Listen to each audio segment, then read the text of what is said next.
ಇದು ಗ್ರಾಮಾಂತರದಲ್ಲಿ ಒಂದಷ್ಟು ಅಕ್ರಮಗಳು ನಡೀತಾ ಇದಾವೆ ಅಂತ ಕುಮಾರಸ್ವಾಮಿ ಅವರು ಆರೋಪ ಮಾಡ್ತಾರೆ. ಎಕ್ಸ್ಪ್ಲೈನ್ ಮಾಡ್ಬೋದು ಸರ್? ಕಳೆದ 15 ದಿನದಿಂದನೂ ನಿರಂತರವಾಗಿ ಕಳೆದ ವಿಧಾನಸಭಾ ಚುನಾವಣೆಯಲ್ಲಿ ಕಾಂಗ್ರೆಸ್ ಪಕ್ಷದ ವಿಶೇಷವಾಗಿ ನಮ್ಮ ರಾಮನಗರ ಜಿಲ್ಲೆಯಲ್ಲಿ ಇರ್ತಕ್ಕಂಥ ನಾಯಕರುಗಳು ಒಂದು ಸಂಸ್ಕೃತಿಯನ್ನು ಪ್ರಾರಂಭ ಮಾಡಿದ್ದಾರೆ. ಏನು ಕುಕ್ಕರು ತವಾ ಮೂಗ್ನತ್ ಕೊಡ್ತಕ್ಕಂಥದ್ದು ಈ ರೀತಿ ಅವರವ್ರದೇ ರೀತಿಯಲ್ಲಿ ಜೊತೆಯಲ್ಲಿ ಸುಮಾರು 11 ವಿಧಾನಸಭಾ ಕ್ಷೇತ್ರದಲ್ಲಿ ಕಳೆದ ಚುನಾವಣೆಯಲ್ಲಿ ಏನು ಕಾರ್ಡ್ಗಳನ್ನ ಕೊಟ್ಟು ಗಿಫ್ಟ್ ಕಾರ್ಡ್ಗಳಂತಕ್ಕಂಥದ್ದು ಕೊಟ್ಟು 5,000 ಕೂಪನ್ ಇದೆ. ಇದರಲ್ಲಿ ನಮ್ಮನ್ನು ನೀವು ಆಯ್ಕೆ ಮಾಡಿದಂಥ ಸಂದರ್ಭದಲ್ಲಿ ಈ ಕೂಪನ್ನ ಈ QR ಕಾರ್ಡ್ನ ತೋರಿಸಿದರೆ ನಿಮಗೆ ರೇಷನ್ ತಗೊಳ್ತಕ್ಕಂಥದ್ದಕ್ಕೆ ನಿಮಗೆ ಅನುಕೂಲ ಆಗ್ತದೆ ಅಂತಕ್ಕಂಥದ್ದು ಬಹುತೇಕ ಭಾಳ ಆರ್ಥಿಕವಾಗಿ ಹಿಂದುಳಿದಿರ್ತಕ್ಕಂಥ ಮುಗ್ಧ ಮತದಾರರ ಒಂದು ಮತ ಸೆಳೀತಕ್ಕಂಥ ಹಿನ್ನೆಲೆಯಲ್ಲಿ ಈಗಾಗಲೇ ದಿಕ್ಕನ್ನು ತಪ್ಪಿಸಿರ್ತಕ್ಕಂಥದ್ದು ಇದೊಂದು ಇತಿಹಾಸ.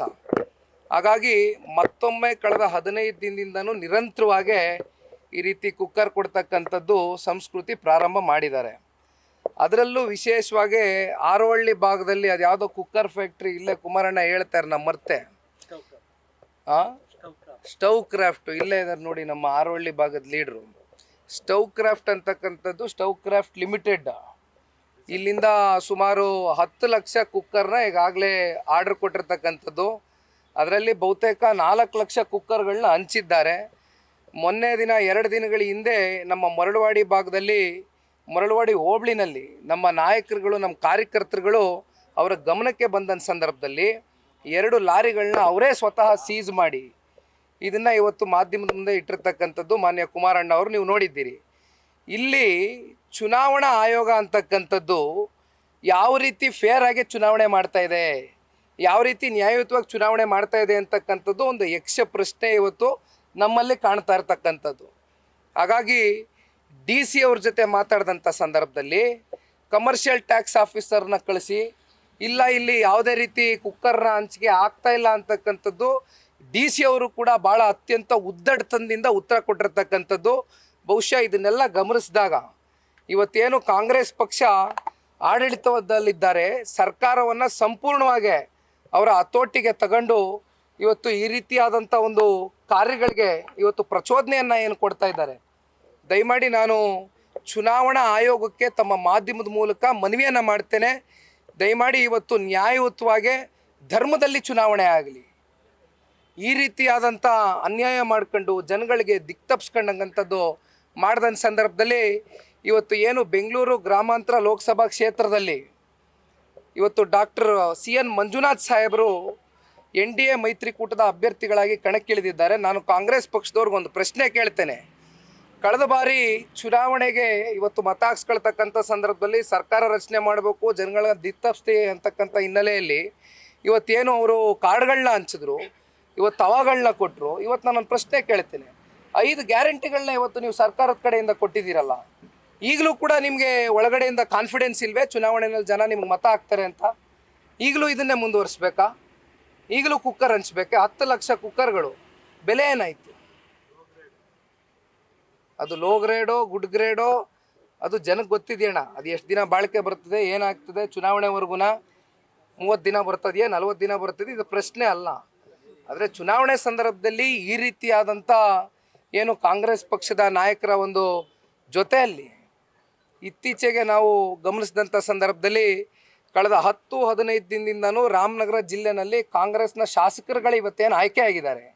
ಇವತ್ತು ಅವರು ಡಾಕ್ಟರ್ CN ಮಂಜುನಾಥ್ ವಿರುದ್ಧವಾಗಿ ವೈಯಕ್ತಿಕವಾಗಿ ಅವರ ಟೀಕೆ ಯಾವ ಮಟ್ಟಕ್ಕೆ ಇಳಿದು ನಿಂತಿದೆ ಅಂತಕ್ಕಂಥದ್ದು ನಾವು ಭಾಳ ಸೂಕ್ಷ್ಮವಾಗಿ ಗಮನಿಸಬೇಕಾಗ್ತದೆ. ಏಕೆಂದರೆ ಈ ರೀತಿಯಾದಂಥ ಉದ್ದಟತನದ ಮಾತುಗಳು ಖಂಡಿತವಾಗ್ಲೂ ಕಾಂಗ್ರೆಸ್ ಪಕ್ಷದ ಅಭ್ಯರ್ಥಿಗೆ ಈ ಒಂದು ಚುನಾವಣೆಯಲ್ಲಿ ಮುಳುವಾಗ್ತಕ್ಕಂಥದ್ರಲ್ಲಿ ಯಾವುದೇ ಸಂಶಯ ಇಲ್ಲ ಅಂತಕ್ಕಂಥದ್ದು ನನ್ನ ಒಂದು ಭಾವನೆ. ಈ ಕುಕ್ಕರ್ ಹಂಚಲಿಕ್ಕೆ ಮುಖ್ಯ ಕಾರಣ ಏನು ಸರ್? ಕುಕ್ಕರ್ ಈ ರೀತಿ ಆಮಿಷಗಳು ಮಾಡ್ತಾ ಇರೋದು ಯಾವ ಕಾರಣಕ್ಕಾಗಿ?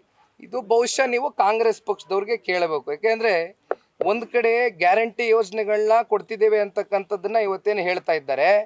ಈ ಗ್ಯಾರಂಟಿ ಯೋಜನೆಗಳು ಕೊಡ್ತಕ್ಕಂಥದ್ರಲ್ಲಿ ನಮಗೇನು ತಕರಾರಿಲ್ಲ, ಜನಗಳಿಗೆ ನೇರವಾಗಿ ಅನುಕೂಲ ಆಗ್ತಾ ಇದೆ ಅಂತಕ್ಕಂಥದ್ದಾದರೆ ನಾವು ತಕರಾರು ಮಾಡ್ತಕ್ಕಂಥ ಪ್ರಶ್ನೆ ಇಲ್ಲ. ಆದರೆ ಈ ಗ್ಯಾರಂಟಿಗಳನ್ನ ಎಲ್ಲಿವರೆಗೂ ಮುಂದುವರಿಸ್ತೀರಿ? ಇನ್ನೆಷ್ಟು ದಿನ ಕೊಡ್ತೀರಿ? ಅಥವಾ ಎಷ್ಟು ಕೊಟ್ಟಿದ್ದೀರಿ ಇಲ್ಲಿವರೆಗೂ? ಎಷ್ಟು ಜನಕ್ಕೆ ರೀಚ್ ಔಟ್ ಮಾಡಿದ್ದೀರಿ? 224 ಕ್ಷೇತ್ರದ MLAಗಳಿಗೆ ಹೋಗಿ ಪ್ರಶ್ನೆ ಮಾಡಿ, ಮೈಕಿಡೀರಿ. 1 ವರ್ಷ ಆಗಿದೆ ಸರ್ಕಾರ ಬಂದು, ₹1 ಏನಾದ್ರು ಪುಡಿಗಾಸಿ ಇವತ್ತೇನಾದ್ರು ಅಭಿವೃದ್ಧಿಗೆ ಅನುದಾನಗಳು ಬಿಡುಗಡೆ ಆಗಿದೆಯಾ? ಗ್ಯಾರಂಟಿ ಹೆಸರಲ್ಲಿ ಇವತ್ತು ಜನಗಳನ್ನ ದಿಕ್ತಪ್ಸ್ತಕ್ಕಂಥ ಕೆಲಸ ಮಾಡ್ತಾ ಇದ್ದಾರಲ್ಲ, ಮುಂದೆ ಎಷ್ಟು ದಿನ ಮುಂದುವರಿಸ್ತೀರಿ ಇದನ್ನ? ಏನಿವತ್ತು ಗ್ಯಾರಂಟಿಗೆ ಫಲಾನುಭವಿಗಳ ಒಂದು ಸಭೆ ಅಂತಕ್ಕಂಥದ್ದು ಇವತ್ತೇನು ಭಾಳ ಘಂಟಾಘೋಷವಾಗಿ ಮಾಡ್ತಿದಾರಲ್ಲ ಕಾಂಗ್ರೆಸ್ ಪಕ್ಷದವರು, ಇದಕ್ಕೆ ಖರ್ಚು ವೆಚ್ಚ ಎಲ್ಲಿಂದ ಆಗ್ತಾ ಇದೆ? ಎಷ್ಟಾಗ್ತಾ ಇದೆ ಖರ್ಚು ವೆಚ್ಚ ಪ್ರತಿ ಕಾರ್ಯಕ್ರಮಕ್ಕೆ? 4 ಕೋಟಿ, 5 ಕೋಟಿ, 8 ಕೋಟಿ, 10 ಕೋಟಿ ಇವತ್ತು ಸರ್ಕಾರದ ದುಡ್ಡನ್ನೇ ಈ ರೀತಿ ನೀವು ಬಳಕೆ ಮಾಡ್ತಿದ್ದೀರಲ್ಲ, ದುರುಪಯೋಗ ಮಾಡ್ಕೊಳ್ತಾ ಇದ್ದೀರಲ್ಲ ನಿಮ್ಮ ಸ್ವಾರ್ಥಕ್ಕೋಸ್ಕರ. ಚುನಾವಣೆ ಸಂದರ್ಭದಲ್ಲಿ ಬರಗಾಲ ಬಂದಿದೆ, ರೈತರುಗಳು ಸಾಯ್ತಾ ಇದ್ದಾರೆ, ಆತ್ಮಹತ್ಯೆ ಮಾಡ್ಕೊಳ್ತಾ ಇದ್ದಾರೆ. ಮತ್ತೆ ಇದ್ರ ಬಗ್ಗೆ ಗಮನ ಕೊಡಿ ಸರ್. ಹಾಗೆ ನೀವು ಚುನಾವಣೆಯಲ್ಲಿ ನಿಲ್ಲಲ್ಲ ಅಂತ ಹೇಳಿದ್ರಿ, ಆದರೆ ಮಂಡ್ಯದಲ್ಲಿ ಕುಮಾರಸ್ವಾಮಿ ಅಥವಾ ನಿಖಿಲ್ ಕುಮಾರಸ್ವಾಮಿ ನಿಲ್ಲಬೇಕು ಅಂತ ಕಾರ್ಯಕರ್ತರು ಸಾಕಷ್ಟು ಒತ್ತಡ ಆಗ್ತಾ ಇದ್ದಾರೆ. ಏನು ಮಾಡ್ತಾರೆ ಈಗ? ತಮ್ಗೆಲ್ಲರಿಗೂ ಗೊತ್ತಿದ್ದಂಗೆ ಅಣ್ಣ, ಈಗಾಗಲೇ ತಂದೆಯವರು ಚೆನ್ನೈನ ಅಪೋಲೋ ಆಸ್ಪತ್ರೆಗೆ ತೆರಳಿದ್ರು.